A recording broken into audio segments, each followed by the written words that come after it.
Many people joining. We're here today to cover our first positive impact panel that we're putting together. We're putting together a series of panel sessions at Geovation around positive impact. The first one being focused on data, digitalisation, and the energy sector. And so we've got a great panel here today lined up. Just going to give a couple of minutes just to do a very quick introduction to myself, Geovation, and then ask the panelists to introduce themselves briefly too. So yeah, my name's Luke. I work for Geovation as the Innovation and Outreach Manager. So Geovation is an initiative from Ordnance Survey that we launched back in 2009.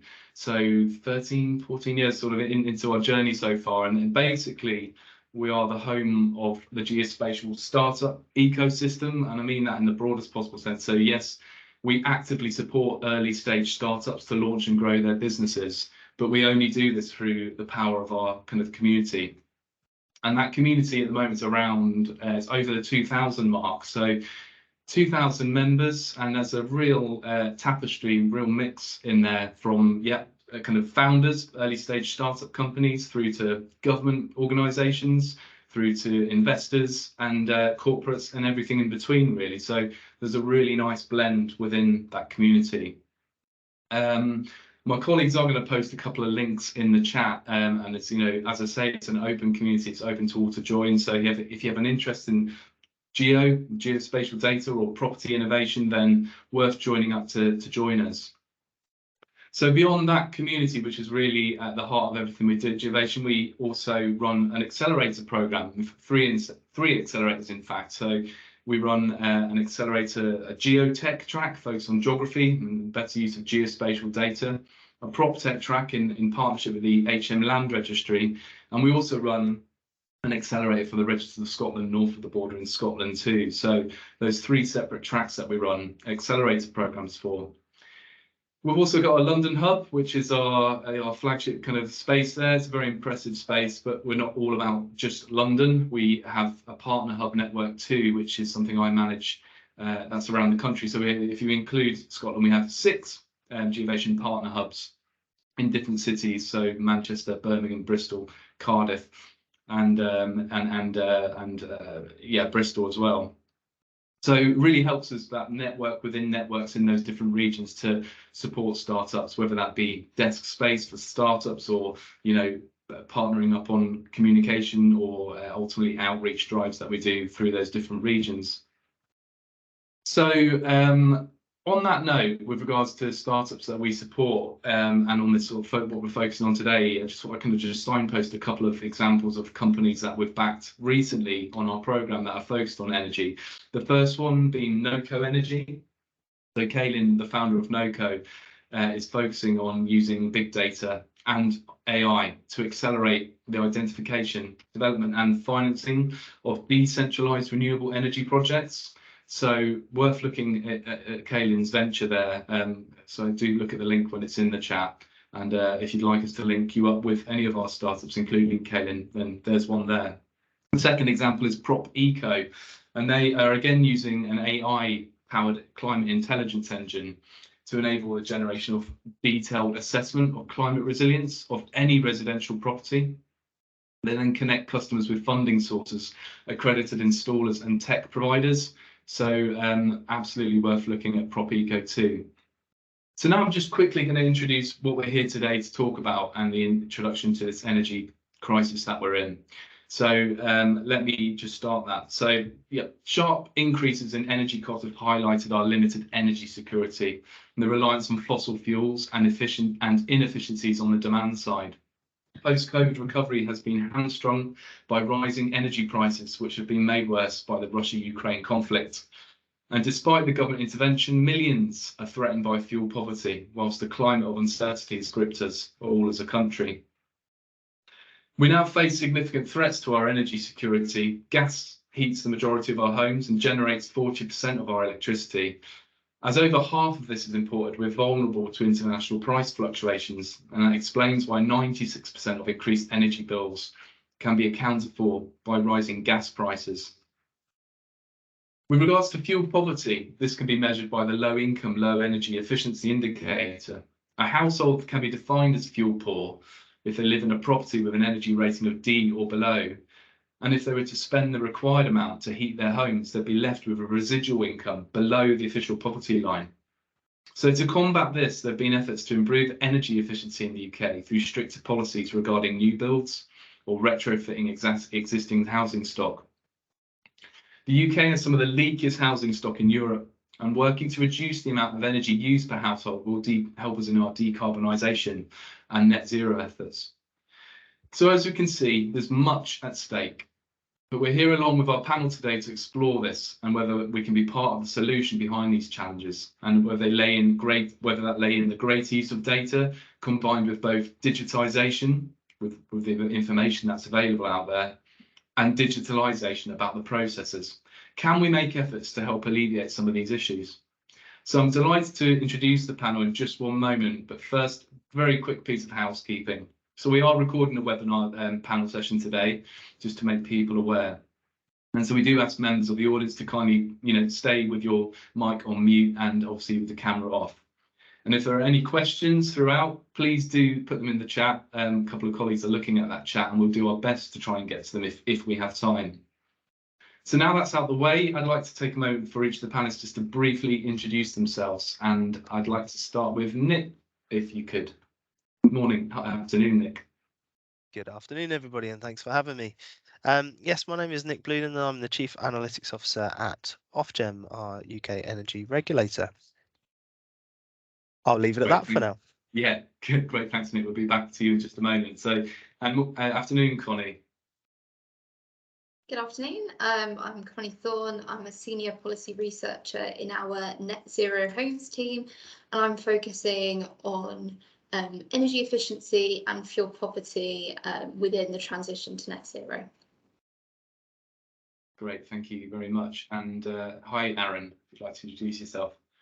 Hello, thanks, Luke. Yeah, my name's Arun Rao. I'm a Principal Policy and Programmes Officer in the Environment team at the GLA, and I work on our new buildings energy efficiency policies, which essentially ensure that London's new buildings are built to standards that are far beyond the national building regulations, with the overall aim of achieving net zero by 2030, which is an aim for the whole of London that the Mayor set. Great stuff. Thank you, Arun. Good to have you. And is that Adam Scorer from National Energy Action, or is it Eunice? Please do introduce yourself. Okay. I'm not sure if we might have possibly just the 3 minutes today. Oh, sorry. Yeah, sorry, you're on mute. Thanks. Hi, afternoon. Okay. Sorry, Adam seems to. Sorry, Adam seems to have disappeared from the chat. Eunice, if I could ask you to put your mic on mute there still. I believe you're in the community. I think I seen you in the hub about 2 minutes ago. But yeah, Adam seems to have disappeared. So maybe we just proceed. Yeah. For now. No worries. Maybe you might rejoin us later. No problem at all. Okay, great stuff. And so the first thing, as Bryn mentioned there, we have a kind of brief overview from Nick, who's going to run through some of the Ofgem, what Ofgem has done on data and digitalisation. So about 5 to 7 minutes, if you could say a few words there, Nick, that'd be great. Sure, no problem, Luke, and please set your stopwatch now and let me know if I'm running over too much.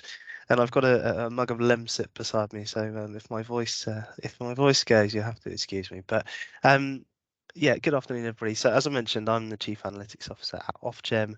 I'm basically leading the creation and setup of a new data and digital team within the UK regulator.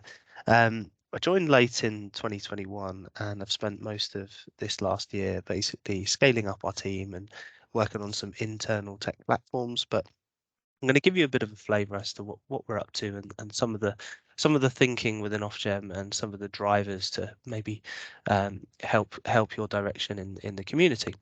So a big thing for Ofgem is, or the biggest thing for Ofgem is making a positive difference for energy consumers. That comes in a few lenses. So part of it is around the security of supply. So this is effectively making sure that when you put your plug into the wall, everything works seamlessly behind the scenes. So the large, expensive infrastructure that we have across the UK is in place. the power generation is happening at the right time and in as close to a net zero mix as we can at that moment. Energy storage is working, and also that final supply to customers is working. What we then look after is another area around market resilience and compliance, both in the short term and the long term. So in the short term, this means that the energy suppliers and the various participants have sort of sufficient financial health to be a viable company. They are contingency planning in terms of future hedges for pricing, certainly in the dynamic situation we're in at the moment, but also protecting the consumers on a day-by-day and week-by-week basis. And there are conditions as part of the license that we grant to be a player in the industry that you have to adhere to codes, and we follow closely activities in that area as well. In the long term, we look at resilience and compliance more around bigger things like the levels of competition within the industry, and we look at certain behaviours that are giving us a health check on that level of competition, levels of innovation in terms of technology and investment in data and digital, as well as moving towards net zero in terms of energy mix or different things that we can do along the energy supply chain to lower our carbon impact. Additionally, Ofgem offer a range of schemes to encourage individuals and businesses to transition to lower carbon energy.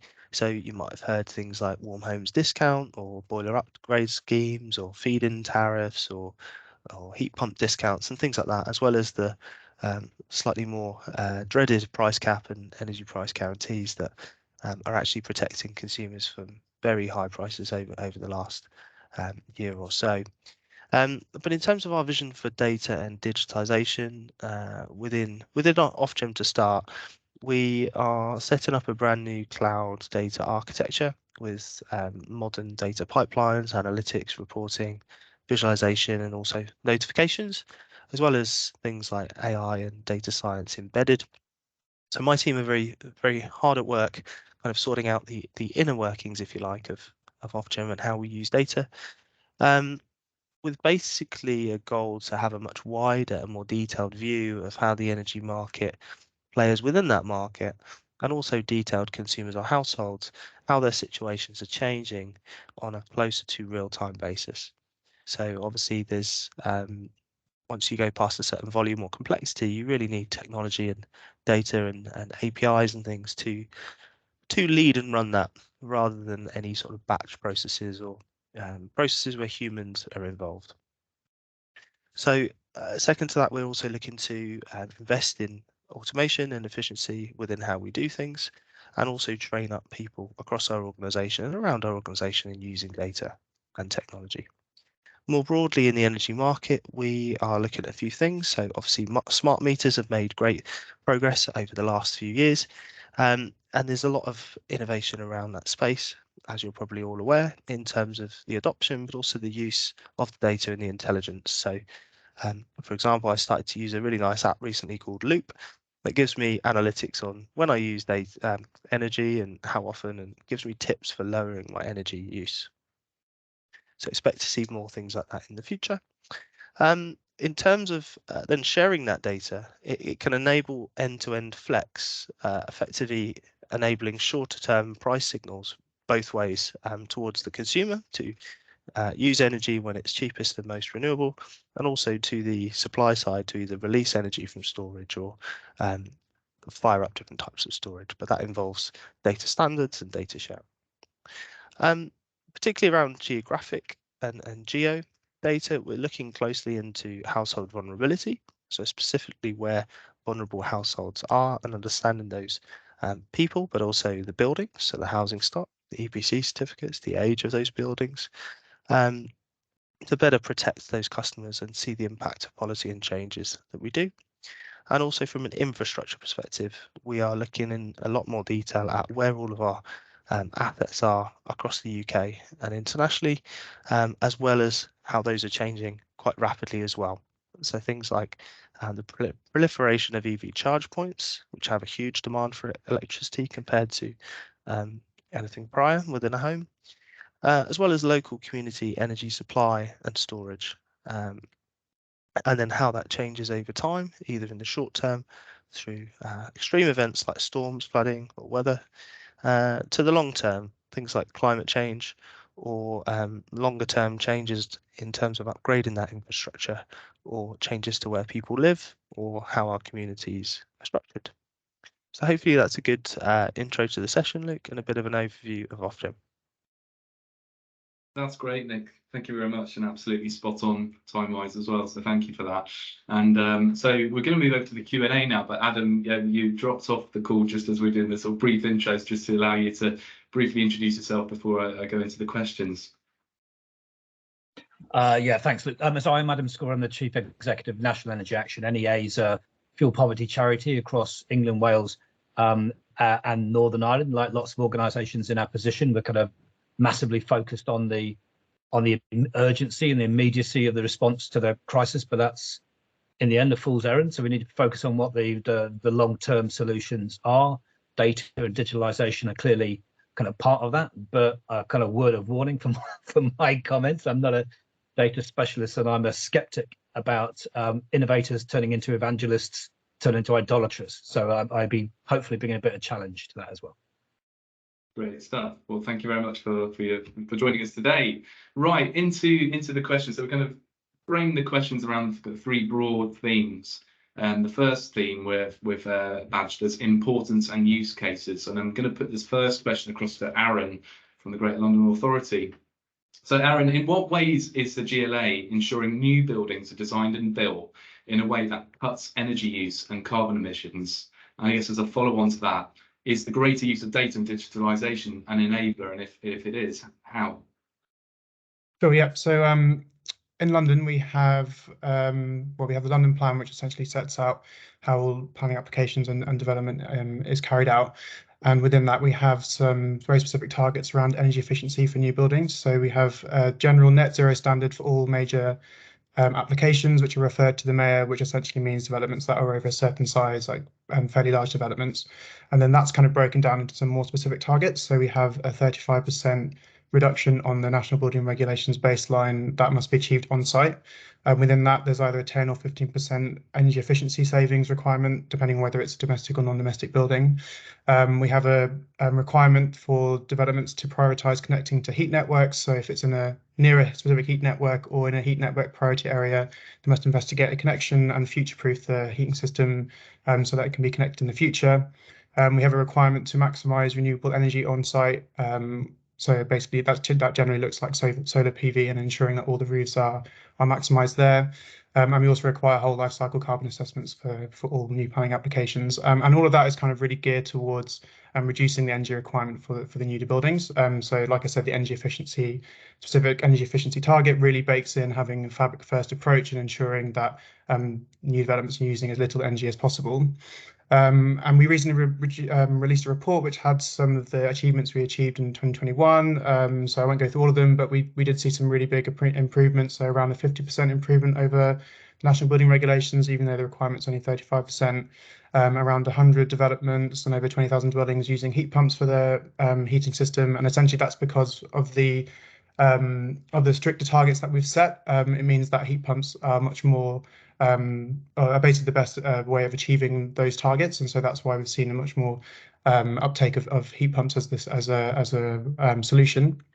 We also saw that 80% of developments requiring around 59,000 meters squared of solar PV as well. So again, that's also been really successful.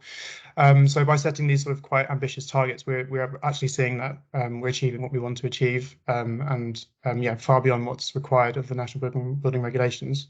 In terms of the data aspect of it, I'd say it's mostly around calculation methodologies. So there isn't so much, obviously this is all planning applications and developments that are pretty much yet to be built. So all those numbers that I said are for applications that were accepted in 2021. So obviously it's going to be a few years before they're built out.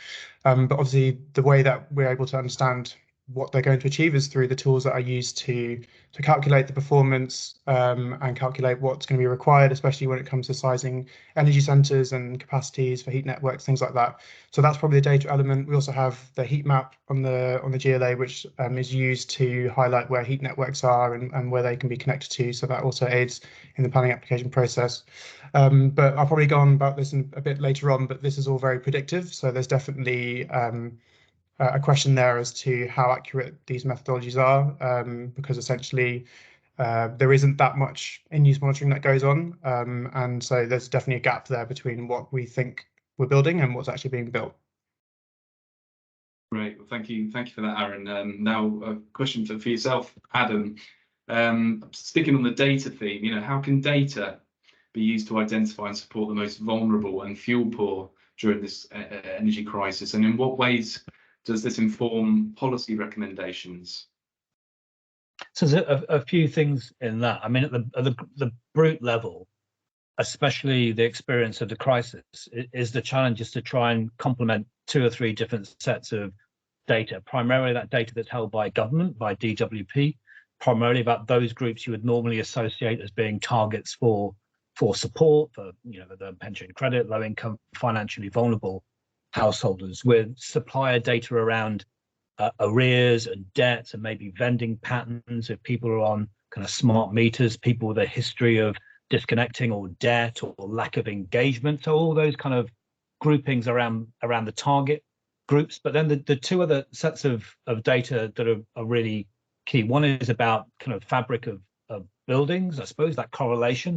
We mentioned the Lilly definition of fuel poverty. Lilly definition is great for trying to, okay for trying to build energy efficiency scheme, hopeless for trying to identify the big costs of an energy crisis because it's not related to the unit cost. So the other bit is around the fabric of the building. Some of that is typographies of different types of buildings. Some is by area, some is about heating systems, on gas, off gas.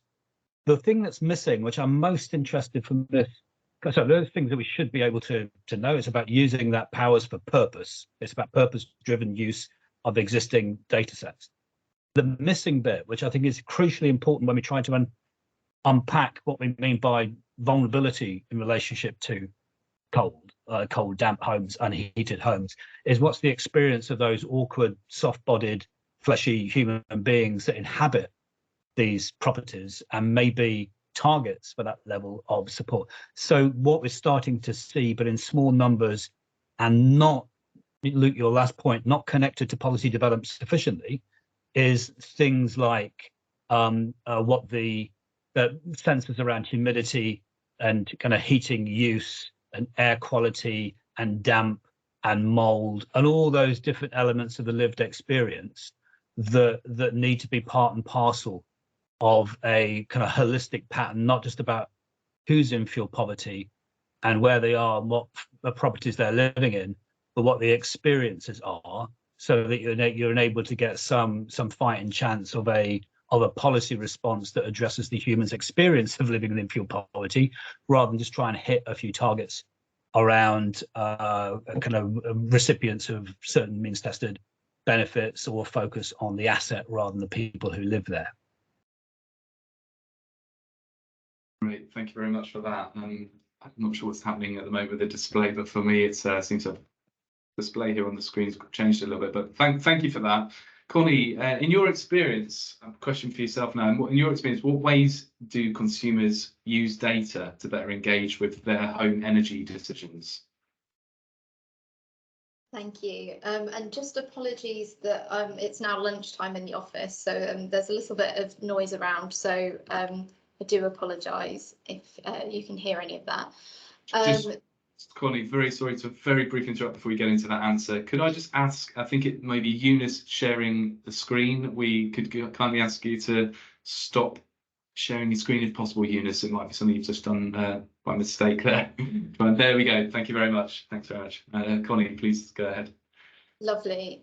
So the ways that consumers engage with data, and I guess generally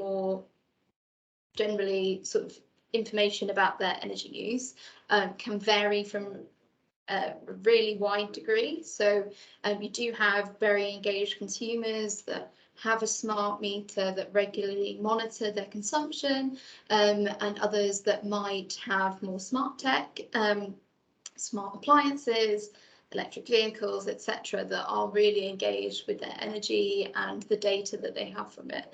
I think then sort of on the other end of the spectrum, you have those that really don't engage with digital and connected devices at all. So sort of 1 in 20 adults really have no digital skills at all, and then we found that 1 in 5 have sort of very limited digital skills, where they're not sort of able to engage with things online, such as online bills, etc. So there is a really wide range of consumers and how they engage with their data. We have seen since the beginning of the energy price crisis that consumers have become more engaged with their data generally, monitoring their consumption more. As a result, some people are sort of limiting the use of their energy. For some people this is manageable, other people this can cause them a lot of detriment. So that is sort of concerning, but there are sort of ways that people can understand their data, and also in terms of understanding the energy efficiency of their home and how much consumption their home uses and how they might be able to reduce that. So a bit more engagement as well in how to reduce demand. So it can be really helpful for people, but people need to be able to understand what to do with this data if they have it, and have advice on, for example, how to reduce their demand safely, and what are the best ways to do it. Also to understand, yes, about the energy efficiency of their home and how that plays into their consumption, and how they might be able to make changes to that, to reduce their demand, to cut their bills, and also to help us reach our net zero targets. But also we really need to sort of make sure we're not negatively penalising people that don't have a smart meter, that don't engage with data and with digital, and think about how we support those consumers also to be able to participate in that transition, and yeah, bring down their bills in the midst of this cost of living crisis. That's great. Thank you very much for that. Okay, so we're going to move on to the next theme now that we've put together, and that's around barriers and concerns. And start with Nick from Ofgem with this question, Nick. How can we encourage data sharing across the industry? And follow on from that, I guess, how can we ensure it's more visible, secure, accessible, and interoperable for the various stakeholders involved? Thanks very much, Luke. I'll try and answer all facets of that, but we'll see how we go. Yeah, I mean, I think a lot of innovation can happen from data sharing. So I think we've all mentioned examples already, from full chain flex to incoming houses coming on and their energy efficiency. There's a lot that can be done with data. There's a lot of potential there, a lot of value in it. But I think the challenge is getting the balance right. And I think 2 things I'd highlight on this is establishing shared goals, and more in the how to do it bucket, data standards. So just starting with some bad examples. So I think we all hate going to websites and having to accept or reject cookies in many different formats. If we do want to reject, it's another 3 clicks, and every site does it differently. It's absolutely awful. It's coming from a good place, protecting your data, but the implementation is awful, and there are no standards across the piece. So that's a really bad experience, and generally it gets us a bad outcome. Our experience with the site doesn't get better when we accept them. The benefit is felt by someone else. Another bad example, more from not from the implementation perspective, but more from the sort of creepy perspective, would be the sort of Cambridge Analytica using social data to steer elections or do mysterious things in the background. Clearly, we don't want to give off that impression in any use case that we do. So these shared goals from the data sharing need to start from a position of trust. and with good intentions. So certainly within a competitive environment like a competing energy market where there's many suppliers competing on an even keelers basis, establishing ways of sharing data has to come from a positive place. So effectively establishing some undeniable shared goals like progressing towards net zero or protecting the most vulnerable energy customers can bring otherwise competing companies together to work towards a common goal. So I think it's worth having goals as Adam established, and having objectives focused on those goals and not kind of bleeding or moving away from those goals too much for each initiative. And then in terms of data standards, these are really important to allow larger groups to work together and talk the same language. And this can be human language. So what do we mean by when we say this, as well as how data and technology exchanges data at scale and at speed in a UK-wide or even global energy market, to do things at the speed that we need to with variable supply from renewables and variable demand. It has to be a technical data standard, and by setting standards, you are usually making choices to benefit certain parties more than the others if you take their definition of something, for example, that suits them. But having often a central party like an incubator, like a regulator or some sort of independent body that is aligned to the goal, the sort of positive shared goal, means that you can make quite rapid progress around data standards in a way that doesn't overly benefit one or the other, and you can all agree to steps towards it. In terms of barriers, one I've mentioned already is quite a good barrier in a way. It's consumer permission. So whenever there's a person involved, we rightly want to protect our own data and also be good custodians of others' data as well.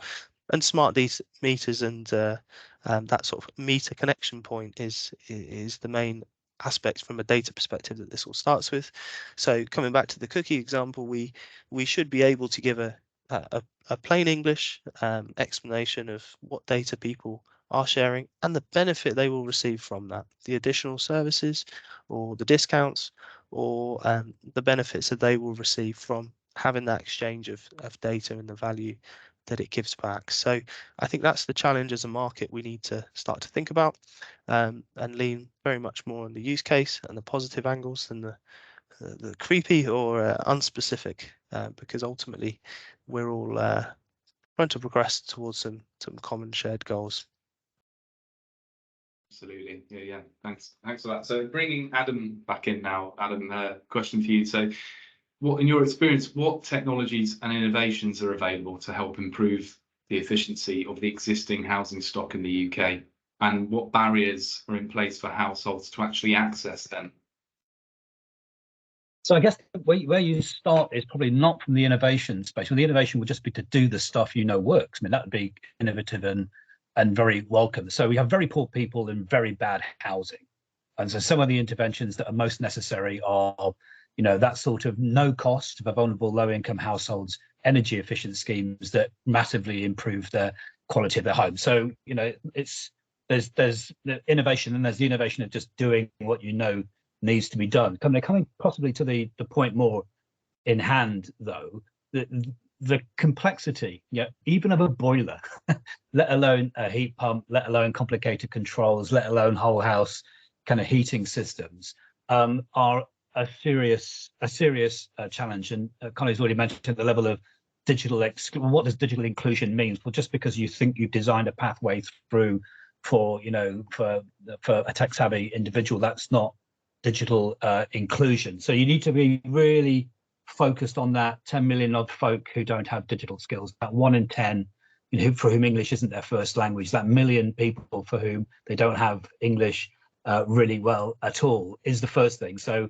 digital by design is great, but you want digital design to help human beings, and especially is always the case. If you can design it for those folk who are going to have most trouble understanding, engaging and optimizing the outcome of the tech, whatever the tech is, whatever the control mechanism is, you've got a better market offer and you've got greater opportunity of it. The experience that we have as an organization, as well as advocating for fuel poor households, we trial and test low carbon and new tech in the homes of people who it's most difficult to get them to engage. And the quality of information and advice, if you get it right, it's a massive net positive on the experience of those householders in terms of their heating and their energy consumption and their oversight of their costs. If you get that information advice wrong, you don't just not achieve those positive benefits, you get actively negative kind of outcomes. So it's not just how can we do it as well as we can. If you do it badly, you're making the problem even worse. And so those things. The other kind of barrier which I need to mention is cost. This stuff isn't cheap, and if you really want to associate, so I'm always the one that's saying that for many people, especially in the digital, the data-driven age, the needs of the poor and those people who aren't data savvy can be a drag anchor on innovation, because you know that you're not engaging with those people who are most likely to benefit of it but can't afford it. If you can accelerate through supportive mechanisms, both the penetration and the active use of digital tech or even of proper heating systems, you will kind of break over that social barrier about the level of equity that's achieved. So that's really kind of important. A couple of other things though that have been mentioned, that Nick mentioned as well. I mean, you will only get the level of data that will be useful to inform policy development, program design, and product design for vulnerable and low-income households if you require it to be gained and to be used. There's a big level of prescription, which isn't always what we talk about at the forefront of data-driven, digitally engaged kind of markets. It's critically important. And the other thing is to differentiate, and Connie was mentioning this as well, between that tech which you expect an engaged and active consumer to respond in those sort of behavioral ways to optimize their own experience and their own costs, set that against those interventions which smart meters and smart prepayment meters enable for you to intervene on their behalf once you see those data sets that suggest this household is struggling and is not doing well. So it do the basic stuff as well, design it around soft-bodied, fleshy, awkward human beings, require the information to be gathered, and continually test yourself on the outcomes that you have for that client group are least likely to be your niche, your early adopters, your digitally savvy. Absolutely. Well, thanks for that. And bringing Arun in now, sticking to the barriers theme, Arun, what barriers have you encountered or anticipate encountering in attaining and using data to monitor in-house, in-use energy performance rather? Yeah, so as I was sort of mentioned briefly, the kind of stats I was mentioning were all around design performance, but I guess, to be honest, we'd have no guarantee that's being built, and so it's all very well and good me rattling off some of those numbers, but the reality is they're probably not going to achieve that when they're built. So we do have a policy that was launched about a year ago, which essentially looks to address that. So it's trying to look at what the performance gap is between design and in use, and some kind of early analysis of it from other studies has shown it can be as much as 400%, which is, I remember when I saw that number, I thought I'd misheard it, but that's true. So essentially what the policy requires is that applicants report the planning stage, design information. There's an as-built stage, which is still before the building is actually developed, and then for 5 years after the building is in use, they must report the energy performance at each year through the same portal, through the same spreadsheet, with the intention of comparing to the previous years. Anywhere where there's poor performance, which is what we'd expect, but then also required to highlight how they're going to address that, and in an aim to basically bring the building up to where it should have been from the design performance. Because it was only implemented about a year ago, we don't have any data that we can directly compare yet, because obviously it will take a few years for buildings to be built. So yeah, it's kind of a bit of a stab in the dark as to what it's going to show up, and it'll probably be something that we kind of iteratively improve upon. But we do know there's going to be some issues around data collection, just from how we've consulted and just stuff that we kind of are aware of. There's definitely going to be issues around privacy and accessing data. We have set some requirements that hopefully get around that, so we wouldn't be reporting on specific dwellings, and we'll probably group to fairly large groupings to protect that. But I think ultimately it will just be about accessing data, especially for residential developments. We're through the planning stage, we're trying to ensure that developers implement a kind of monitoring system that can report on the data we need. But I think it's something that we're kind of aware of is going to be tricky. But I think something we want to do is basically just set the policy and see where we are in a few years, and just try and iteratively improve upon it, because it's definitely something that the industry knows is an issue, but hasn't really been looked at or addressed as far as I'm aware. And on top of that, there are predictive methodologies that applicants can follow that are more accurate. So in the non-domestic space, there's a CIBSE methodology called TM54, which is really good at it's basically set some parameters that you can model to make the assessment a bit more accurate. And there's something similar as well in SAP for residential development. So we're basically trying to push planning applicants to follow those guidelines and just try and set out more accurate calculations, so that we are in a better spot for a few years down the line. It is difficult because there's not really any onus on them to do it, and ultimately they want to try and get the building through as easily as possible at the end of the day. So it's something that we continue to push, but I'm hopeful that as we keep moving forward, it will highlight some issues and highlight some things that we can use to basically improve building standards across the board. That's great, thank you, Arun. And the final question in this barriers theme is for yourself, Connie, and I guess might build on some of the points that Adam covered there. The question is, how do we ensure the opportunities and the benefits of digitalisation can be accessed by everyone? You know, who are the digitally disadvantaged, and how can we support them? Yes, so as I mentioned earlier, and Adam also was talking about, there is a large group of digitally excluded, and we do need to make sure that we're bringing them along with us in terms of the sort of future energy system, and also the transition to net zero. And I think there's a sort of two-pronged approach. Is about making this accessible to people, so those that are digitally excluded, or might have a disability, or sort of neurodiverse conditions, or English is not a first language, and about making sure that the products that we're designing are able to meet the needs of those groups. So it's be designing those products to make sure that you've got those sort of groups in mind, but also making sure that people are sort of given the tools to be able to engage with that, so that's advice, and then also, as Adam mentioned, breaking down the upfront costs and making that accessible to people on low incomes as well. Another part, I think, of bringing down those barriers is really building trust within consumers. So there is some skepticism from some consumers sort of around smart meters and how their data is being used, and the use of smart meters, particularly around sort of remote switching to a prepayment meter, which has sort of come up quite a lot recently. So I think there really has to be a way of building up trust, and for us that's sort of creating transparency around who's accessing your data, in what detail and for what purposes, and giving consumers control over how they use their data is used,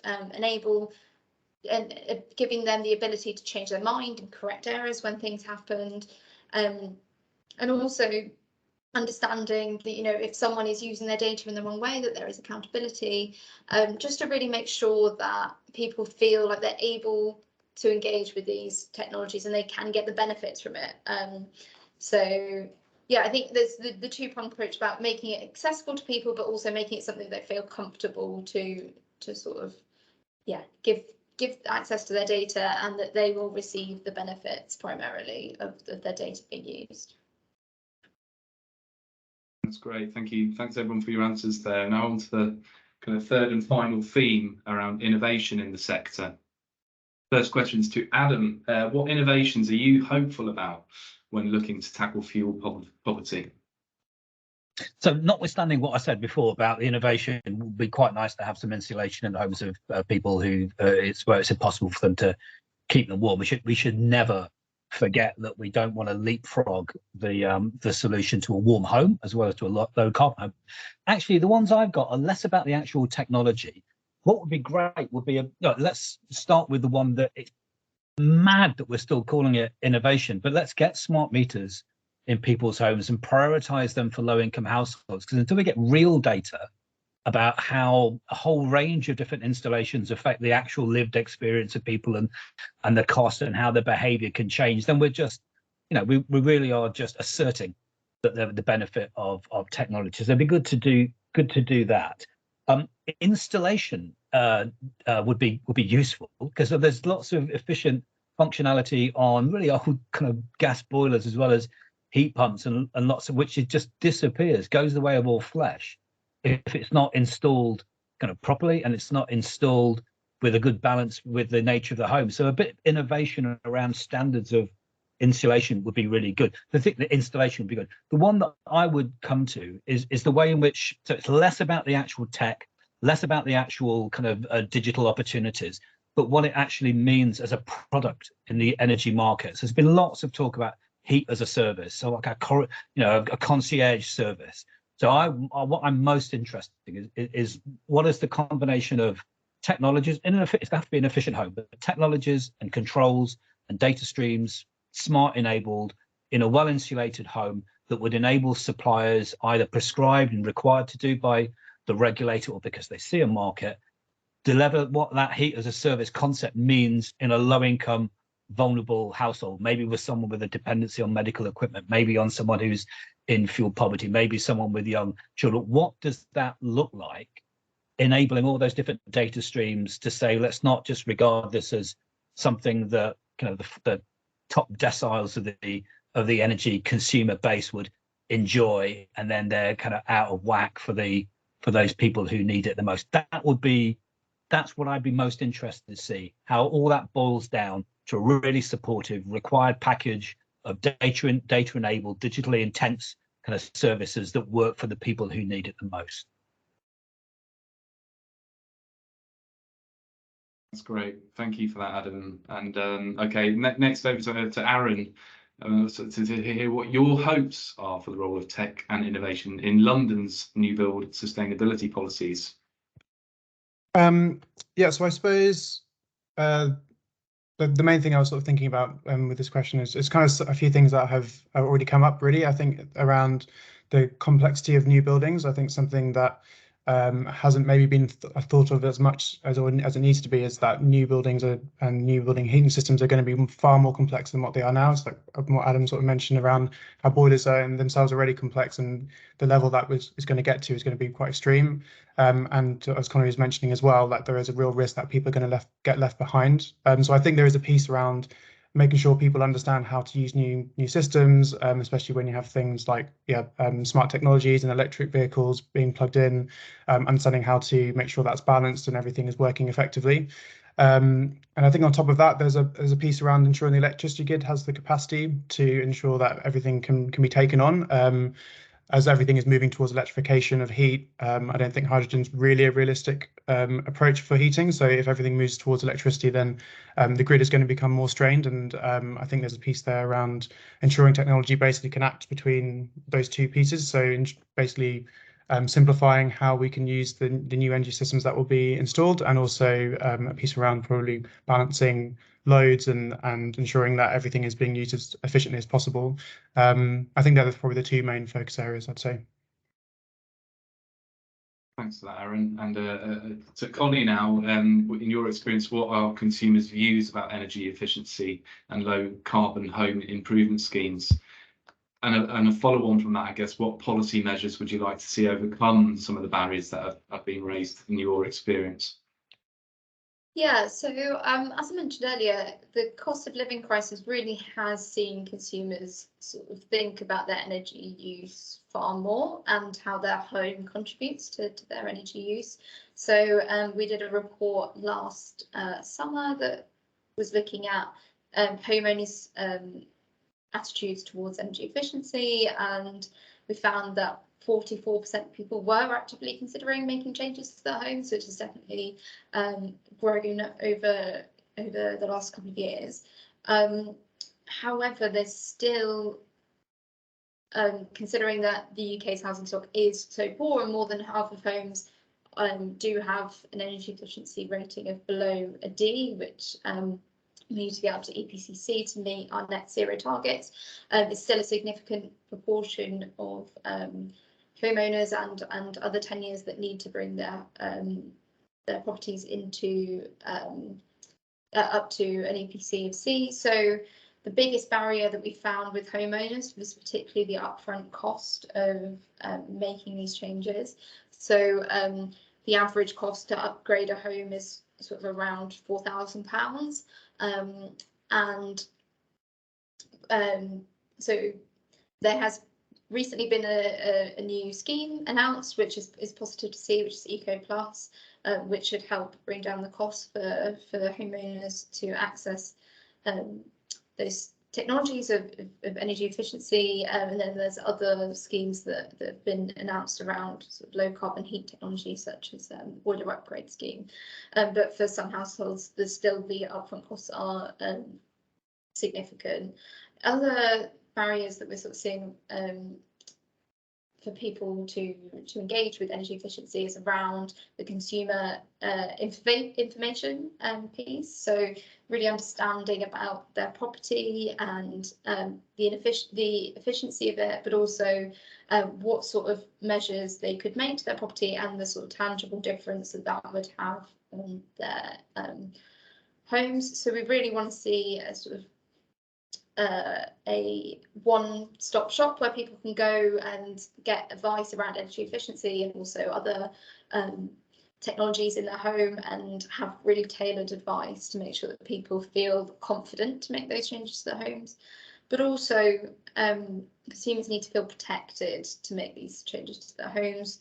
So if something goes wrong when there's installation, we need to make sure people have access to redress and that they're protected if anything goes wrong. So there sort of has been in the past some concerns around scams and sort of insulation and other home technologies. So we really need to counter that and make sure that people feel like they are able to make changes to their homes, and if anything goes wrong, that they will be protected.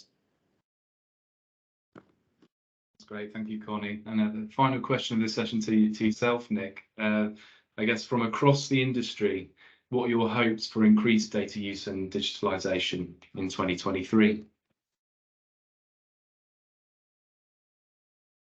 Well, in 2023, that's still quite short term. So I think I would probably echo the other panel's thoughts. I think there have been some big advances in terms of awareness and consciousness, largely driven through hikes in price, which made people more aware of their energy mix and how their home is insulated, and the types of light bulbs they use, and all sorts of different things. So I think using that momentum to continue, as Connie says, that education around energy and energy use and the options that people have.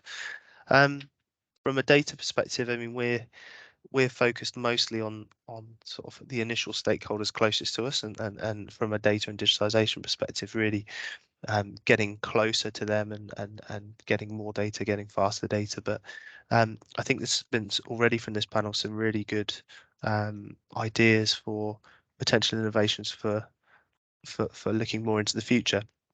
So I really liked what Arun was talking about in terms of effectively standardizing maybe actual energy efficiency data to the submission to authorities, and starting to see how that pipeline looks and what the reality of that housing stock implementation looks like.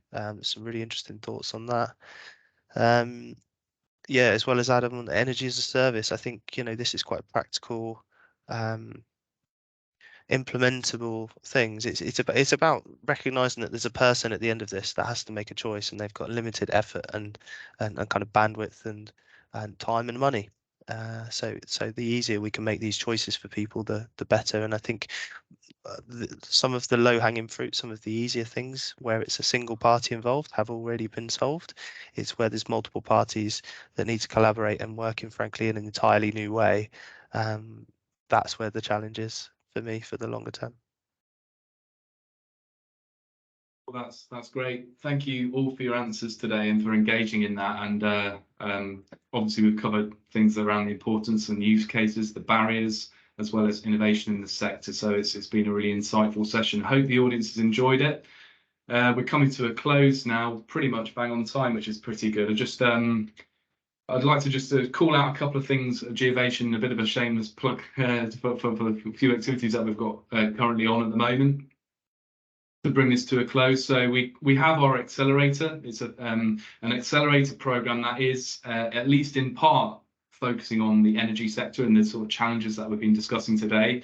It's one of the themes that we are inviting early stage startups to come along and apply to the accelerator. So there's 1 week left to go on this current call, so it closes a week today, and we're calling for applications to that. So if any of you in your networks know of anybody or anyone that might be interested, please do look on our website, geovation.uk, and give that a share. We'd kindly ask you to do that.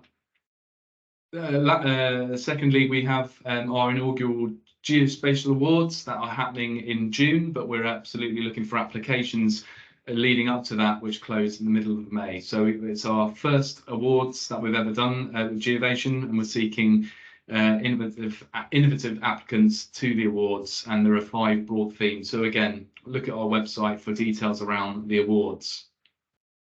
So this has been a great panel. Once again, thanks to the panelists. We have this is the first one that we've done. We're doing another one at the last week of March next month around sustainable communities, specifically looking at how we better create and protect urban green spaces. So look out for the on our socials and for the communications that we have on that coming up soon. And following on from that, there'll be a housing planning session that we're doing in April. So yeah, that's it for today. Pretty much bang on past. So once again, thank you to everyone involved. I hope you've enjoyed it, and yeah, let's hope to stay connected. I hope you have a good rest of the day. Thanks all. Thank you. Bye. It's great. Thank you very much, everyone. I'll stop the recording now.